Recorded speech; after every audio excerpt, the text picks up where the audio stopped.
Amigos, notícia boa, você pode ir para onde Deus mandar, pode voltar para sua casa se Ele mandar, igual Jacó. Através do pai, Deus mandou que ele fosse para Padã Arã, para encontrar Raquel da vida dele. E quando ele voltou 20 anos depois, o homem estava rico, o homem estava com uma família grande, e Deus guardaria também a saída dele. A missionária prometeu isso para nós, está escrito no Salmo 121, versículo 8. O Senhor guardará a tua entrada e a tua saída, desde agora e para sempre. Está decidido. Se Ele mandou, vá, que Ele guarda a sua saída.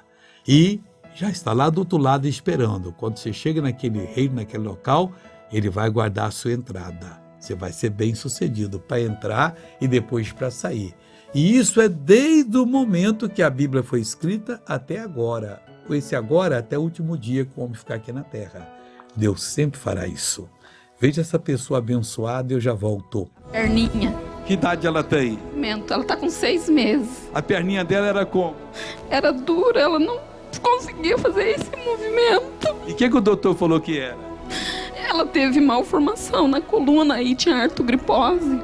Quando tinha genesia de sacro com artrogripose, ela não fazia esse movimento. Ai, que bonitinho, pessoal. Deus é bom, não é?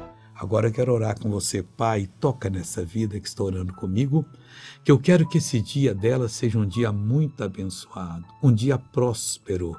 E em nome de Jesus eu repreendo o mal que está na vida dela. Digo, o mal saia, vá embora, em nome de Jesus. E você diz, graças a Deus.